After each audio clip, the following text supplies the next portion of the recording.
Hello बच्चों, आपका स्वागत है मेरे यूट्यूब चैनल। आज हम कार्यपत्रक 12 करने वाले हैं। ये 6 नवंबर की आपकी कार्यपत्रक आई हुई है। तो बच्चों, ये आपकी क्लास 8th की है। 8th के बच्चे हैं वो इसे करेंगे।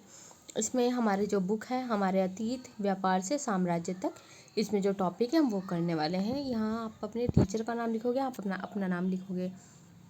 इसका जो बच्चा टॉपिक है व्यापार से युद्ध तक, हम इसे पढ़ेंगे, जो कि हमने लास्ट वर्कशीट में जितना कंप्लीट किया था उसके आगे हम देखने वाले हैं। काफ़ी इंपॉर्टेंट है बच्चों। ये वाली जो चीज़ है आपको समझ मतलब आपके माइंड में होनी चाहिए, बिल्कुल क्लियर, ताकि बाद में आपको कोई भी प्रॉब्लम ना हो। क्योंकि यहाँ से आपको बना के भी क्वेश्चन लिखने के लिए आ जाता है।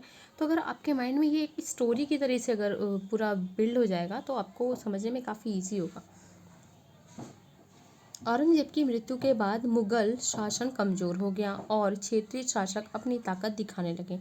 अब देखो क्या था बच्चों, पहले मुगल शासन ऐसा था, हम अगर एक स्टोरी की तरह सुने, अकबर, जो आपके जो बाबर आते हैं अकबर, तो इन्होंने काफ़ी अच्छा अपना साम्राज्य स्थापित किया था। उसकी बागडोर लेके जाते जाते औरंगजेब के साथ साथ सही चली वो, लेकिन उसके औरंगजेब की मृत्यु के बाद क्या हुआ, एकदम से पतन होना स्टार्ट हो गया, मुगलों का पतन होना स्टार्ट हो गया। इनकी शक्ति, मुगलों में कोई इतना शक्तिशाली जो बचा नहीं था कि वो अपना आधिपत्य जमाए, अपना पूरे कब्जा करे। तो क्या हो गया, जो क्षेत्रीय शासक थे, जैसे बंगाल में हो गए तुम्हारे, और अलग अलग जगह पे जो भी क्षेत्रीय शासक थे, वो अपनी ताकत दिखाने लगे कि ये तो एरिया अब हमारा हो गया, इस पे कोई भी कब्जा नहीं कर सकता है। तो जैसे बंगाल के नवाब ने ईस्ट इंडिया कंपनी को रियायतें देने से मना कर दिया और व्यापार के अधिकार के बदले नजराने मांगे। यानी कि अगर तुम यहाँ व्यापार कर रहे हो तो कुछ ना कुछ तो हमें देना पड़ेगा तुम्हें। और जो इस सिक्के ढालते थे और किलेबंदी बढ़ाने से भी रोक दिया।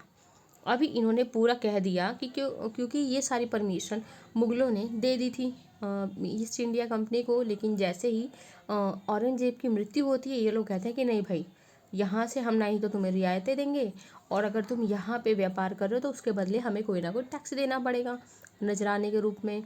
साथ ही ना ही तो तुम सिक्के ढालोगे अपने, ना ही तुम किलेबंदी करोगे। कंपनी और नवाब के बीच यह टकराव बढ़ता गया।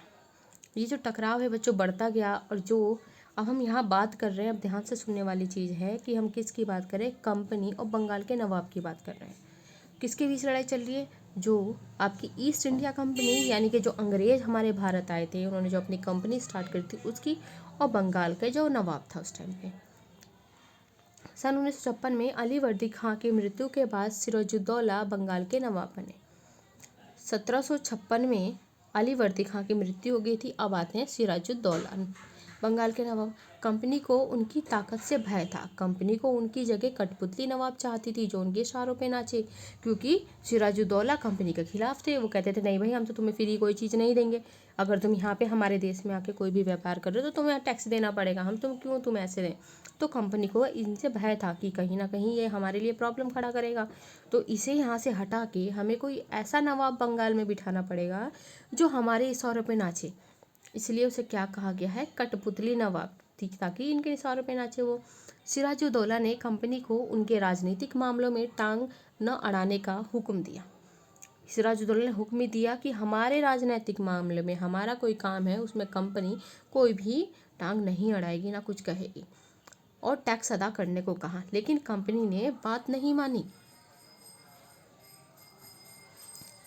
फलस्वरूप कासिम बाजार में स्थित इंग्लिश फैक्ट्री पर नवाब ने क्या किया, कब्जा कर लिया। जब कंपनी बात मानने को तैयार नहीं थी, यानी कि अंग्रेज बात मानने को तैयार नहीं थे, तो कासिम बाजार ने, इन्होंने, जो सिराजुद्दौला है बंगाल के नवाब, इन्होंने कब्जा कर लिया और कोलकाता के किले पे कब्जा करने के लिए निकला। यहाँ पे कब्जा कर लिया, और कलकत्ता में भी इनका एक किला था जहाँ ये कब्जा करने के लिए गए। तो कंपनी ने रॉबर्ट क्लाइव, अब यहाँ पे आते हैं, रॉबर्ट क्लाइव की एंट्री होती है। इनके नेतृत्व में सेना को रवाना किया। रॉबर्ट क्लाइव ने नौसेना का भी साथ मिला। तो रॉबर्ट क्लाइव प्लस नौसेना। इस समय कंपनी और सिराजुद्दौला के बीच 1757 में प्लासी का युद्ध हुआ था। तो ये बच्चों इंपॉर्टेंट, 1757 में कौन सा युद्ध हुआ था, प्लासी का युद्ध हुआ था। क्वेश्चन ये पूछा जाता है। दूसरा आपका ये पूछा जाता है कि ये जो प्लासी का युद्ध है किसके किसके बीच में हुआ था। अंग्रेज के बीच में हुआ था और हमारे बंगाल के नवाब सिराजुद्दौला के बीच में हुआ था। प्लस ये पूछा जाता है कि यह जो युद्ध है यह किसके नेतृत्व में हुआ था। तो इसका जो अंग्रेजी सेना का नेतृत्व किया था रॉबर्ट क्लाइव ने किया था और यहाँ पे सिराजुद्दौला के बीच में। तो रॉबर्ट क्लाइव और सिराजुद्दौला के बीच में ये युद्ध हुआ था। इस स्थान का नाम यहाँ पाए जाने प्लास के बच्चों यहाँ पे प्लास के ना फूल पाए जाते हैं, इसके नाम पे यहाँ पे इस क्षेत्र का नाम प्लास पड़ा था। इसी को ही प्लासी के युद्ध के नाम से जाना जाता है। प्लासी के मैदान में क्लाइव ने सिराजुद्दौला को हरा दिया। लेकिन बच्चों अब देखो हमारे साथ यहीं से ही हमारे जो देश में अंग्रेज़ों का जो राज चला था, लेकिन यहीं से अंग्रेज़ों की शक्ति बढ़ जाती है क्योंकि यहाँ पे इन्होंने सिराजुद्दौला को हरा दिया। उनकी हार का एक बड़ा कारण उनका सेनापति मीर जाफ़र था। बच्चों सिराजुद्दौला का एक सेनापति था मीर जाफ़र, लेकिन इसने इनके साथ धोखा किया और ये जाके मिल गया था अंग्रेजी सेना में। जो आपके अंग्रेजी सेना थी यानी कि रॉबर्ट ये क्लाइव जो है जो मेन उसका लीडर था वहाँ जाके मिल गया था। सिराजुद्दौला मार दिया गया और मीर जाफ़र को नवाब बना दिया। अब देखो सिराजुद्दौला यानी कि ये जो था इसको इन्होंने मार दिया, इसकी जगह इन्होंने मीर जाफ़र को इन्होंने क्या बना दिया, नवाब बना दिया। अब धीरे धीरे मीर जाफ़र को भी आपकी बुक पढ़ोगे बच्चों में दिया हुआ है कि मीर जाफ़र को भी बाद में बहुत दिक्कत होने लगी कि यहाँ तो कंपनी अपना वो चला रही है, अपनी मनमानी चला रही है। तो जब मीर जाफ़र ने कंपनी का विरोध किया तो इन्होंने मीर जाफ़र को भी हटा के मीर कासिम को नवाब बना दिया। लेकिन जल्दी ही कंपनी उससे भी असंतुष्ट हो गई। तो इसी वजह से 1964 में बक्सर का युद्ध हुआ। अंग्रेज़ों ने युद्ध के बाद पुनः मीर जाफ़र को नवाब बनाया। पहले देखो बच्चे सिराजुद्दौला था, ये मर गया, फिर मीर जाफ़र आया। मीर जाफ़र के बाद आपका मीर कासिम आया। कौन आया? मीर कासिम आया। कासिम के बाद आपका फिर जाफ़र आया। तो इस तरीके से कंपनी एक को हटा रही थी, दूसरों को लगा रही थी। जो भी बगावत करता था कंपनी उसे हटा देती थी।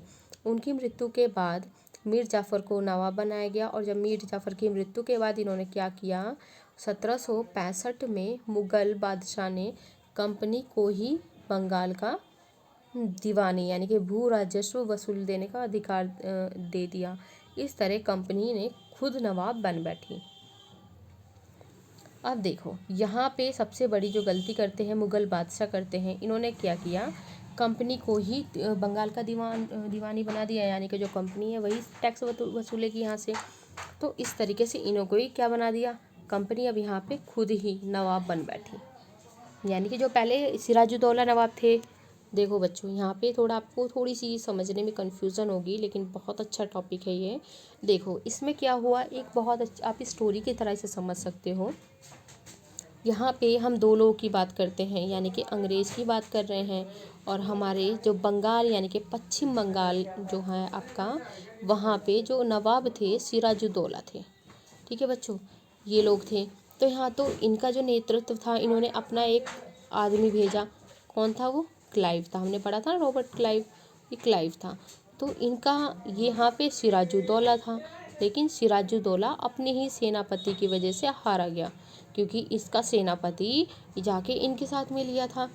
तो सिराजुद्दौला हार गया। सिराजुद्दौला के हारने के बाद इन्होंने जो नवाब किसको बनाया बच्चों, इन्होंने नवाब बना दिया कासिम को, क्योंकि वो जाके इसलिए मिल गया था इनसे क्योंकि इसके सेनापति को, ये पहले इसका क्या था, सेनापति था। इसको अंग्रेज़ों ने लालच दिया, अगर तुम सिराजुद्दौला को हरवा दोगे तो हम तुम्हें नवाब बना देंगे। इसको भी लालच आ गया। इसके बाद जब इसने विरोध किया, इन्होंने मीर जाफ़र थे उनको नवाब बनाया। फिर जब मीर जाफ़र ने विरोध किया, इन्होंने फिर मीर कासिम को बनाया। तो इस तरीके से चलते चलते जब इसकी मृत्यु हो गई, मृत्यु हो जाने के बाद इन्होंने क्या किया, खुद बंगाल पे खुद ही अपना कब्जा कर लिया कि अब तो बंगाल के नवाब हम खुद ही बनेंगे। ये खुद ही क्या बन गए, बंगाल के नवाब बन गए थे। तो बच्चों ये थोड़ा सा समझने वाला टॉपिक है, इस तरीके से आप समझोगे तो आपको ज़्यादा इजी होगा।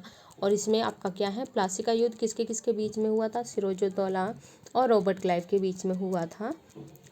कहाँ पे, प्लासी नामक स्थान पे हुआ था। और उसका प्लासी नाम क्यों पड़ा है, प्लास के फूल के कारण उसका प्लासी नाम पड़ा है। तो आइए हम चलते हैं इसके क्वेश्चन आंसर पे।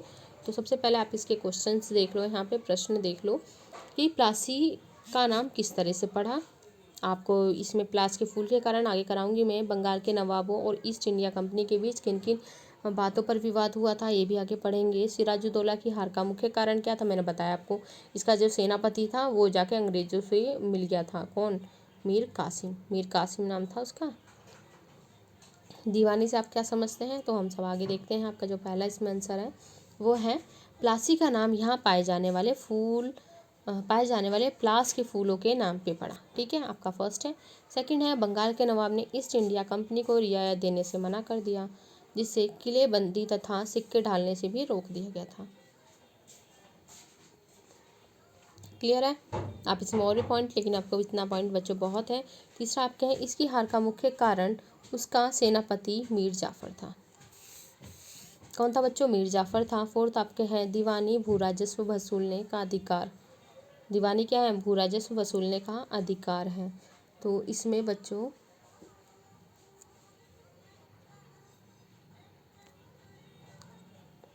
यहाँ जो मैंने बताया था सिराजुद्दौला के बाद आपका जो सिराजुद्दौला के बाद जो बनता है नवाब मीर जाफ़र बनता है, जाफ़र के बाद कासिम बनता है, कासिम के बाद फिर आपका मीर जाफ़र बनता है।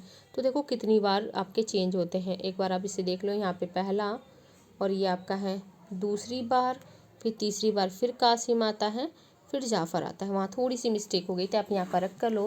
पहले सिराजुद्दौला नवाब बनता है बंगाल का, फिर जाफ़र बनता है, फिर कासिम बनता है, फिर जाफ़र बनता है। आपको याद हो जाएगा सिराजुद्दौला, मीर जाफ़र, कासिम, जाफ़र।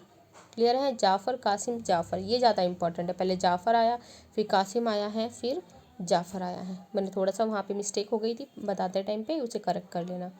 ठीक है, तो इस वर्कशीट में इतना ही था। अब नेक्स्ट वर्कशीट में मिलेंगे और अच्छे से इसे करेंगे, क्योंकि ये बहुत इंटरेस्टिंग चैप्टर है। अगर आपको बच्चों ये समझ में आ गया तभी आपकी आगे की वीडियोस आपको अच्छे से समझ में आएंगी। तो नेक्स्ट वीडियो में मिलेंगे हम नेक्स्ट वर्कशीट के साथ। तब तक के बच्चों टेक केयर और अपना ख्याल रखें, अपने घर वालों का भी ख्याल रखें और वीडियो को पूरा देखा करें ज़रूर से, क्योंकि मेरे पास नोटिफिकेशन आ जाती है कि बच्चे जल्दी से आगे बस आंसर्स करके यहाँ से चले जाते हैं। ठीक है, तो मिलेंगे नेक्स्ट वर्कशीट में। Take care, till then bye.